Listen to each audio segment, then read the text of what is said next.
Welcome to this first workshop of our linear regression. So in this first workshop we are going to implement simple linear regression. So first of all, what is simple linear regression? So the relationship between the independent variable. So independent variable here is a x, which is also considered as a feature, and the dependent variable, which is y. So what we are doing is we are going to just give a input to some model and we are going to predict the y for that input. So x is a independent, y is a dependent variable, and this relationship between these two independent and dependent variable is represented by a single line, which is in this case linear regression, which is y equal to mx plus c, where this y is a dependent variable which we are going to estimate or predict, and this x is an independent variable which we are going to make predictions. And this over here is a slope of the regression line which represents the effect of x has on y. So the effect of x that has on the y is denoted by this So that means as this is optimized, our y will be correctly predicted. So the main task is to optimize, to make this better and best as possible. So if x increases by 1 unit, so which means if you increase this x, which is independent variable, by 1 unit, then y increases by unit, by some unit in this case. This condition will be true if x and y has the linear relationship, which means if you increase in this variable, if you see in this equation, if we see y equal to mx plus c, we have already covered this in the lecture session also. So if I increase the value of x, then similarly the value of y also changes. That means effect on x has directly impact on the effect of y. So that means this x and y has, that is, linear relationship, where this c is known as a constant or y-intercept. In this lab session we are going to build simple linear regression model on data where is a slope and c is a y-intercept is derived from the data. So this and the c will be derived from the data. We are going to get some data, and based on that data we are going to calculate this and c. We have already covered this in the tutorial session. We have computed a simple numerical where we just calculated the value of and the c. So I highly suggest you check out that tutorial session also. So based on those data, based on the data we are going to use, we are going to compute this value of and c. And the build, that is the data, or basically these metrics that we compute, is going to basically build a regression model, and it also includes error in data called residual error. If you remember, the residual error is basically a distance between the predicted value and the actual value. Let's say this is our actual value and this is the predicted value by the model. So this distance over here is going to be your residual. So this is the residual or a error, which is the difference between this actual value and your predicted value, which is this distance or a difference. And data provided to fit this linear regression model is going to be continuous value. So we are going to predict the continuous value. So data x is continuous, so y is also going to be continuous data. We are going to minimize root mean square error. So that is our main aim, which is basically minimizing the error, basically minimizing this distance between actual and the predicted. So if the distance between this actual value and the predicted value is minimal, that means our model is correctly predicting. So that is our task that is done by simple linear regression. Now let's use this simple linear regression, which is y equal to mx plus c equation, and compute this value, c value, and build a line and compute the fit or the line, compute the line in a way that will minimize the root mean square error. So that is our main aim. Now here, first of all, we start by importing the libraries. So importing the library means we just import the NumPy, which is for any mathematical operations that we are going to do. Matplotlib is basically to plot some of the graphs, and pandas is for the data manipulation, data loading, and so on. So here you can see directly pandas is used for loading the data. So data that we are going to use is the salary data set here. So go on our data sets. So you will have this folder on the resource section. Go on the data set. We have this 50 underscore startup this data. So this is CSV data file where you can see these columns over here: marketing spend, state profit. And now we are going to fetch, that is one data from here and one input and one output, and we are going to load these data sets. So you can see inside the data now, if you remember the data will have all of these data over here. So each and everything over here will be imported in this data. And now if you see the data set, then you'll see that, so this is not the data set. I think we have to import this data set. So this is the salary.csv file, not that one. So you can see this is the data. So this is the data that we are going to use in this linear regression. You will find this data in your resource section where you will see that's year, experience and salary. So based on year experience, you can see we have only two columns over here. Based on the year experience, we are going to predict the salary. So this is our program. You can see why this is simple linear regression. Since we have one input, we have one only input, that means it is simple linear regression. If you have more than one input, let's take an example. If you are predicting like from years of experience and maybe degree, what is a graduation degree level, and similarly let's say you are predicting the salary based on experience is already done, so year of experience, degree, and some of the attributes like maybe age and so on. So based on these attributes, if you are predicting salary, so in that case you can see these inputs are not only single now. So in that case we are going to use multilinear linear regression. Just remember that if you have one input, from one input you are going to predict the output. From one input you are going to predict the output, that is simple linear regression. If you have multiple input and you are going to predict the output from the multiple input, multiple columns, then in that case that is multilinear linear regression. So now let's go over here. Since you have seen the data set here, so we have here, you can see 30.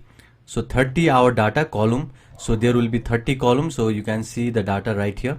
So the shape, you can see the data shape. So we have the 30, that is, so 30 is a row and 2 is a column. So this first part is row and second part is column, and you can just check out the data shape over here. So you can see we have the 31. So 31, from here our data starts from 2. So from 2 to 31 we have 30 data, and we have two columns. Year experience is first column, salary is second column. So second column here, 2 column and 30 data. So this is our data. You can also use this describe method to see all the statistical details like percentile, like this quartile, median value and standard deviation, minimum value, average value, count and everything. So all of these can be described, all of these can be used in order to view some of these basic statistical details. You can see the maximum salary that a person has in our data and the minimum salary that a person has in our data. You can see the standard deviation from the mean, and similarly the average value of a salary, and count is basically total count of rows. In our rows we have 30 years of experience and 30 salary. So this is all our data that is described over here. Now let's do the visualization. So for the visualization we are going to plot where X will be years of experience, Y will be salary, and we are going to give this style which is O style here. Each of these data will have these styles, and we just give a title here which is basically giving a label here, and this title is right here. You can see the title and giving the X label and Y label. This is just a naming pattern. You can see these labels over here, years of experience and salary. So that is all about the labels. And so, and after that we show the plot, and you can see here as the years of experience increases, our salary increases. You can see clear relation over here.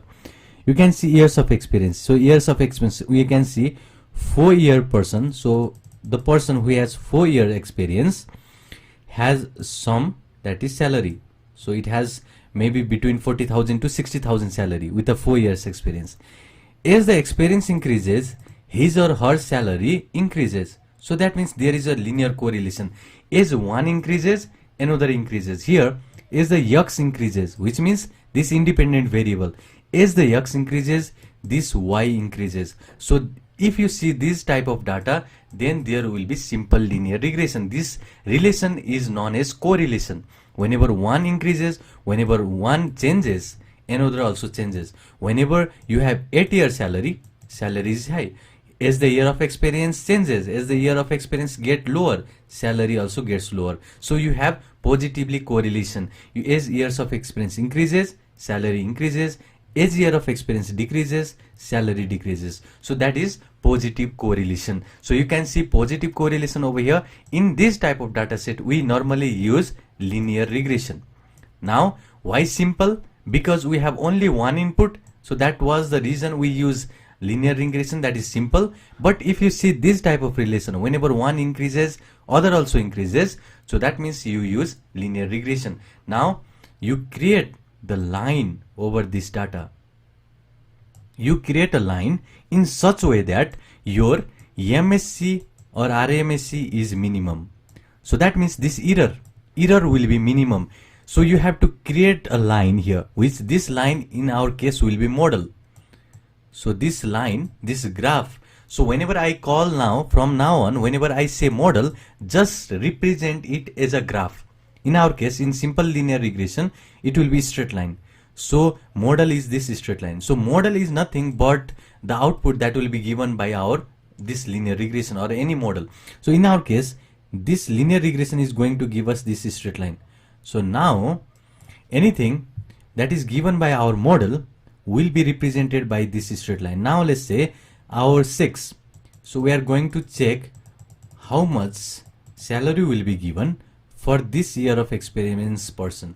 So for that, I am going to just go in this model and see here, and it is above 8,000. Now it is above 8,000, and now we have this 6-year experience people, but it was near about like lower than 8,000 or just right at the 8,000, 80,000 also. So that means our model has some that is error. So we have to reduce it. So that is what we are being doing here. We have to just take a step in such a way that our error will be minimum. The residual, the distance between actual and the predicted will be minimum. So in that way, we are going to create this straight line. So maybe you can also check this straight line. So let's see. We have this straight line and this straight line. So which straight line is better? Obviously this straight line, because in this straight line, our MSC error will be minimum. So choose those straight line, just make those model, which in our case, MSC will be minimum, the error will be minimum, which our error is observed minus predicted whole square. So this should be minimum, where I is number of data points. So for these points, the residual should be minimum. For this point, so choose in a way that for each of these point, the MSC will be minimum. So this way, our linear regression will be just modeled. Now let's next thing we want to see that like whenever I just check the average salary, so you can see average salary has been increasing. So we can also going to check average salary. Once we visualize the average salary, I can, or basically we can observe that average salary is between 75,000 to 100,000. So for that, I am going to just plot this diagram in order to see the average salary. Now you can see average salary is right here, 75,000 to 100,000, because here the cluster, the density is high. Or similarly, you can also see the another type of diagram. In next diagram, I am going to show you standard deviation diagram. So next tasks now, after doing all the visualization tasks, all these relations tasks, so these tasks you can see. So I'll just show you step by step. First, you import library. Second, you import data set. Third, you visualize. So third step is the visualization step. So after just importing, you visualize. So here you can see we visualize. We visualize the relation, the positive correlation over here. We also visualize the profit margin, everything about the data. After visualization, the next step will be to split the data. So splitting the data means we have the data, you can clearly see in here. This is our data sets. So in this data set, we have years of experience as a first column, salary as a second column. So we have to split it as this years of experience should be X, which is our input feature, and salary should be in next variable, which is out, which should be our, that is prediction, or basically the thing that we should predict based on this x. So that is the reason we made this x and y. So inside the x we will have years of experience, and inside the y we will just take the salary and we insert it with y. So this iLoc, I have already told you, this iLoc is basically used for slicing. This is for column, and before comma it is for row, after comma it is for column. So it is this particular line of code is going to fetch this year of experience column, and it is going to store in this x. Similarly, this next salary will be fetched and it is going to store in the y. So we have now input and the output, and in this case the input is going to be only one column, and whenever there is only one column of the input, in that case we are going to use simple linear regression. What if we have multiple number of input? What if we don't have only years of experience but we have multiple number of input? In that case, let's say I have x1, x2, x3 input, variant of x. In that case, simple linear regression won't work. In that case, we have to implement multiple linear regression. So this is what we have been doing in the lectures also. So let's go over here and we split the data into x and y. Now we store year of experience in x variable and salary to y variable. After that, this scikit-learn, inside the scikit-learn we have this trend test split. So this is a best function, scikit-learn, one of the best function that has been provided by scikit-learn, and this is used for partitioning of data into training and a testing set. We provide certain proportion of data to use as a test set, and we can provide the parameter random state to ensure repeatable results. We split, in our case, let's see here, we have given test size as a 0.2, that means 20% of our data, 20% of our total data. Here you can see 30, we have 30 row, so 20% of 30 will be given as a testing, and remaining 80% of the data will be given in the training. So I have already told you before why we need to split the data. Why we need to split the data? Why can't we just give each and every data to the model training? Why should we just split the data? So basic thing about the splitting the data lies here. So let's see, we have the data. Here you can see we have x, which in our case is a year of experience, and we have y, which is a salary. So we are going to predict salary based on years of experience. So years of experience here.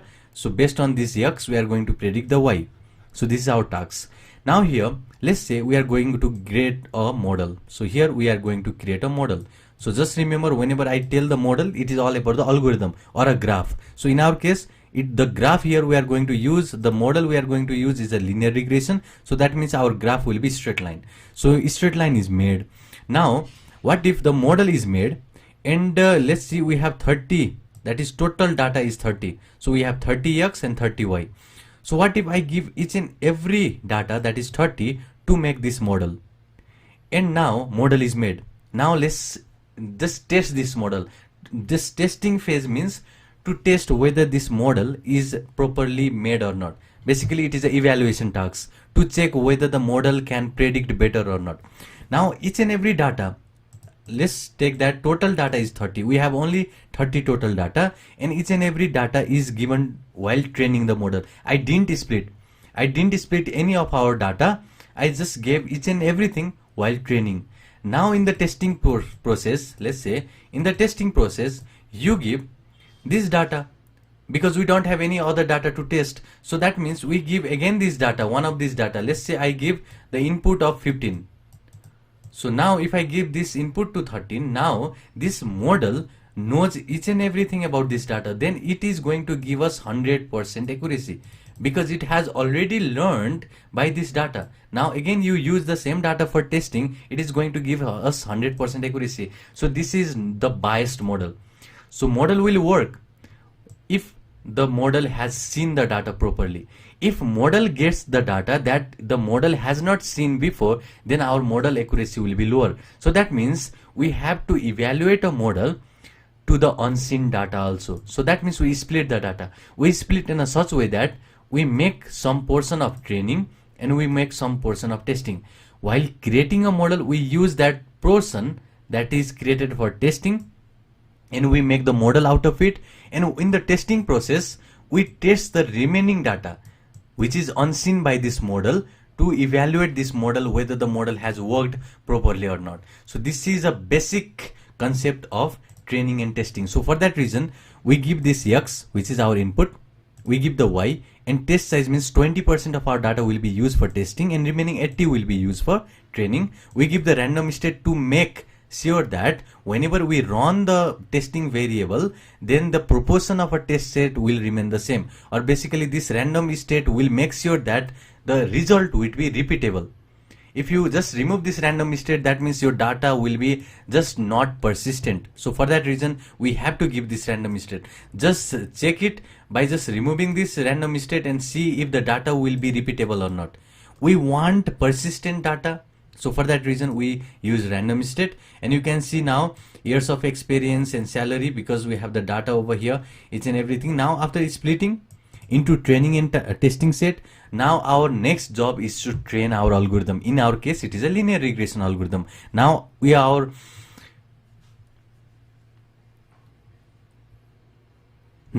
job is to train our algorithm. In our case, it is linear regression. For that, we need to import linear regression to minimize the residual error of square between the observed in and the targeted. So that means we have to create a linear regression model, which is this y equal to mx plus c, in a such way that this RMSC, which is observed minus predicted whole square, which is residual, will be minimum. So for that reason, we have to make this basically linear regression graph. So for that reason, if I just revise you a little bit, if you just plot the curve of RMSC against this intercept, I have already covered this in the lecture session. If you want to revise it, just go over there. So if I just make this RMSC curve or MSC or any squared error function curve with the intercept, the main focus will be to find this global minimum, which is here. So finding this point means finding the RMSC minimum. So RMSC is error, and you want to make error minimum. So in the curve, you can see in the curve where is RMSC minimum. Obviously at this point, here RMSC is greater, here is greater. Only at this point our RMSC is minimum. So we are going to get this point. So this is a global minimum. So our linear regression model will try to source this point where RMSC will be minimum, and it is going to create that line using y equal to mx plus c by first of all calculating this value of slope and calculating this value of c, which is y-intercept. So this way we are going to get it. Now you can see this point over here is going